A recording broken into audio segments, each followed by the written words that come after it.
Welcome back to the C Morning Show, everybody. As you can see, I have made a quick change by TV Magic. That is because I am sitting down with Ben Abraham, a singer and musician from Australia whose parents are actually from Indonesia, but I'll get to that in a bit. And he's just released his cover of Kidung, a very legendary Indonesian song indeed. Ben, thank you so much for taking the time to sit down with us here at Seat today. I know it's quite early in the morning in Australia at the moment, so I really appreciate you sitting down to talk with us. First of all, it's my pleasure. It's my pleasure. Thank you for having me. I'm glad, man. Well, I mean, your video singing Kidung, featuring your parents, they went crazy on the internet. I know some of the office people on See Today, they shared it with me, and then I shared it to my other friends as well. Can you share with us the story of this idea of, singing the song, obviously, and then kind of involving your parents in it as well? Well, I grew up knowing the song because my parents obviously sang it when they were young. As I've gotten older, I have found myself wanting to connect more with my Indonesian heritage and my dad's side of the family. I grew up in Australia. My mom's from Australia. So I didn't really grow up around Indonesian culture, except for, obviously we had a little bit of it in my house. But as I get older, I have found myself really wanting to connect more. And recently my parents were at my house, and I just had this idea. I said, guys, we should put up a little video of us singing Kidung. And I had no idea it was going to be so celebrated and watched by so many people. But so we just did it for fun. And my mom's still mad because she's like, I would have dressed nicer if I knew so many people were going to watch it. Bintang berkelip dengan jenaka seakan tahu arti dan rasa. Oh Kidung yang indah, kau luputkan aku dari sebuah dosa. So it sounds like the song has quite a lot of meaning for you, for your mom, for you growing up in the household with your mom Dianne and your dad Bram as well. Tell me about those memories, and when you were recording it, like, did it bring back any kind of old pictures of the past, any nostalgia that you experienced? Well, it's interesting because I know the song is so important to my parents, and I know the song is so important to my family. My uncle, Om Chris, wrote the song. But I didn't really grow up really listening a lot to the song because obviously it's Indonesian, and I speak a little bit of Indonesian, but not a lot. So I think the process of recording it has actually been even more nostalgic for my mom and dad. I know it's been very special for them. And mom and dad have been sending me through all these photos of back when they were in Bahama and when they were playing at, different kind of festivals and things in Indonesia in the 70s. And I know that it's been very special for them. And what's been nice for me is just continuing the family legacy of singing this song has been really, really nice. So, yeah. Now, I don't know if you know this, but the song is actually produced 40 years ago. I wasn't born then. I don't think you were born either, were you? I was not. No. And it's probably become one of the biggest Indonesian kind of timeless hits of all time, if you will. But when I saw you in your recording, and when I saw you on the YouTube video as well, you kind of brought your own twist into it. A little bit of Ben Abraham, if you will. Did you find any challenge when you were remaking or re-recording it the last time?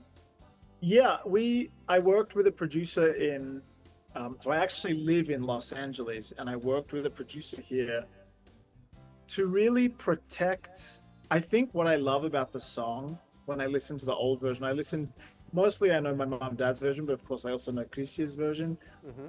When I listen to those, there's just a magic in the simplicity of the original. And so when we were adapting it, what we really wanted to do was find a way to protect the simplicity and the kind of folkiness, but then of course also make it sound fresh and new. And so yeah, we tried a lot of different ideas, and we just found that the best way was to keep it as simple as possible. I mean, it sounds like you made a real connection with the foundations that arise from the song itself, right? Somehow, the song is already, I wouldn't say perfect, but it is unique, right? And so you've kind of made your own version of it that has stayed true to its roots, if you will. Yeah? Yeah, I think so. I think, you know, this song is interesting.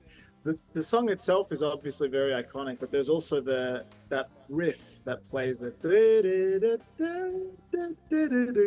that's just as important as the rest, as the melody that you're singing and as the words that you're singing. So it's an interesting song to cover because you have to kind of touch all of those things that people expect, and then also try and make it your own. That was part of the fun of singing the song. Would you say you'd like to explore more kind of classical Indonesian songs in the future, based on your experience with Kidung? I would love to. Like I was saying, there's a lot about Indonesian music that I don't know. And I would love to, in this next era of my career, I would love to come to Indonesia. I would love to play in Indonesia, but also I would love to just learn more about Indonesian music history. I would love to learn like some of the old Pahama songs from my mom and dad's band. So yeah, it's something that I want to learn more about. And because I mean, Indonesian music is so beautiful from what I've heard. So. Yeah, and I can imagine, of course, living with or growing up with your parents, that they must have been listening to quite a lot of Indonesian music as well back in the day, right? And you mentioned earlier that Dianne said, your mom said that she would have chosen to wear a different outfit during the recording.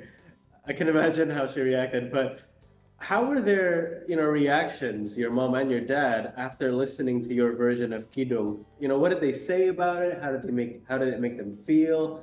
And did they kind of encourage you to pursue more into that aspect of Indonesian music as well? They're so excited. I think it's been interesting for them because it's brought up so many memories, of course, and it was such a long time ago. I think the whole experience has made them feel very nostalgic and just excited that I'm connecting with this side of my music. And they're thrilled. They love that people are listening to it. They love that there's a whole new generation of people that are connecting with the song. And I know that recently they were in Bali and they were checking into a hotel, and all of the staff at the hotel were like whispering amongst each other, and they found out that all of them recognized them from the YouTube video. So they love it. They think it's the best thing ever. I love it. I'm curious. I'm curious about one little aspect of your life here, because obviously you're Australian, but you have Indonesian parents. How does your kind of mix? How does your kind of cultural mix, if you will, obviously having Indonesian parents, but also being raised in Australia, how did that develop the identity of you as a musician and the music that you write and the music that you record as well? That's a really great question. I think interestingly, my dad moved to Australia in the 80s, so before I was born. And the way that we were raised was very Australian. My dad didn't really speak Indonesian much to us as kids. He and my mum spoke Indonesian when they didn't want us to know what they were talking about, but otherwise we were not raised bilingual. We had Indonesian food a lot, but we weren't raised a lot in Indonesian culture. I think because my dad wanted us to grow up in Australia, feeling very Australian. Having said that, so many of my dad's musical influences have obviously influenced me and my music. I think my dad's from Ambon, and Ambon is known for like beautiful singers and choirs and like lots of harmony. And my parents love good harmonies, and so I grew up with a lot of music that was filled with harmony, and I think that's a real influence from the Ambonese culture. My dad loved Chicago, the band Chicago. Yeah. That's a classic, man. Classic, and I know that they were huge in Indonesia and in Southeast Asia, so that has had a huge influence on my music. What I find interesting is that there are certain melodies and harmonies that I am attracted to, and I think that that really does come from the island background. Even if I wasn't consciously raised in it, I think it's just in my DNA. The Ambonese, I'm half Orang Ambon, so I think it just shows up in my music.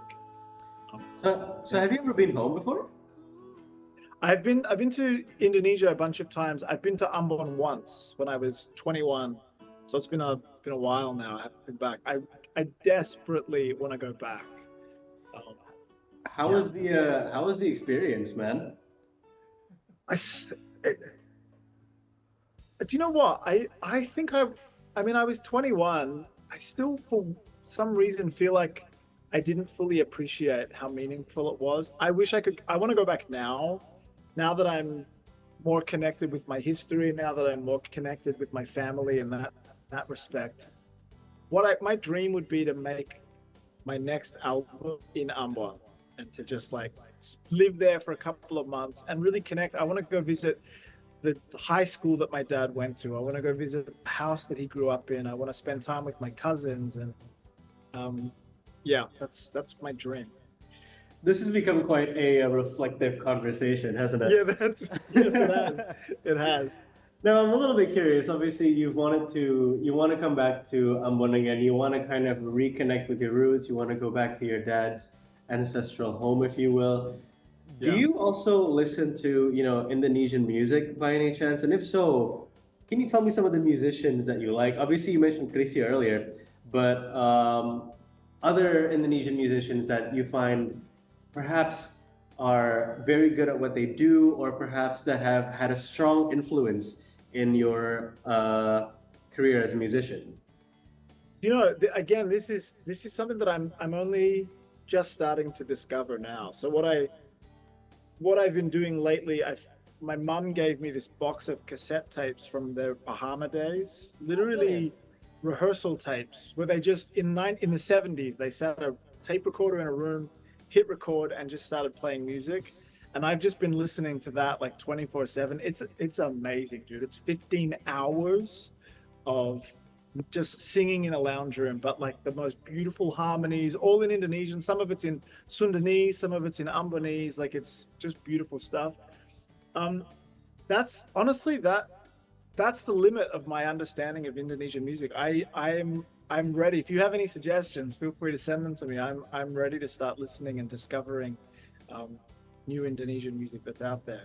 Oh man, I have to say, I am learning along with you. We have such a kind of strong and rich history in music. I think that in many ways has, at least for us, in kind of detached cities, and obviously in your case, a different country as well. It's very hard to keep track of, because a lot of times they're not written down, are they? Yeah, that's right. And what I find, what I want to, especially if I come to Indonesia and kind of meet people, I love Western music. I've lived in Australia, I've lived in LA. I'm very connected to Western music. What I really want to hear is traditional Indonesian music, Javanese, what the guys in Bandung are making, what the guys in Ambon are making. I want to get an understanding of the traditional Indonesian instruments and players and stuff. That's the stuff that I get excited about, thinking about kind of Indonesian folk music. And because I know that there's such a history of it. And in the Western world, we just don't get exposed to things. And, I want to come there and just learn everything I can. It seems like you've discovered a new passion, hasn't it, Ben? Yeah, I think that's true. I think as I get older, I'm so comfortable in who I am in my world, but I'm aware that there's a whole part of my heritage that I haven't explored very much, and I feel ready to do that. almost like a new or a next chapter in the journey of self-discovery. Is that what you hope Exactly. to, yeah, is that what you hope to convey to your fans, to your music? Or would you say there's something else about that as well they'd also like to convey? No, I think that is. I hope that that is what I convey next. You know, with my next project, I hope that if I get to go to Ambon and make this album, that people all around the world will kind of come with me on that journey and put. You know, they say that Ambon is a real city of music, and I hope that I can be part of shining a light on that and showing, you know, all of my fans like this is where I come from, and this is some music from a part of the world that you might not be familiar with. So I hope that happens. Well, Ben, I mean, when you do come to Ambon, I hope you come stop by in Jakarta first so you can come to us at See Today, you know, get interviewed in the Absolutely. studio, talk about your life as well, and maybe do a couple of performances. We'd really love to have you come by, man. Yes, I would love to. All right, Ben Abraham, thank you so much for your time to sit down Terima with kasih us. banyak. Yeah, terima kasih banyak, my friend. Best of luck with everything. I hope we can see you here sometime soon. And Yes. again, one more time, really enjoyed Kidung. We'd really love, not only me, but I'm sure the audience as well, would really love to see more of that stuff come out of you, man. Thank you, Satya. All right, enjoy the rest of your day. Thank you so much.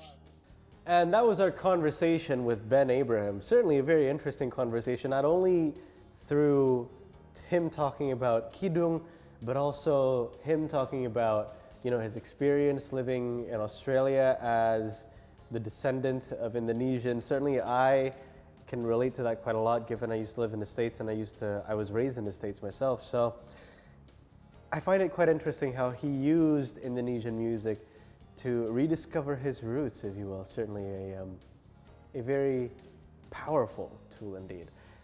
But that was the end of our conversation with Ben Abraham. Certainly not the end of the C Morning Show. So stay tuned right here on C Today.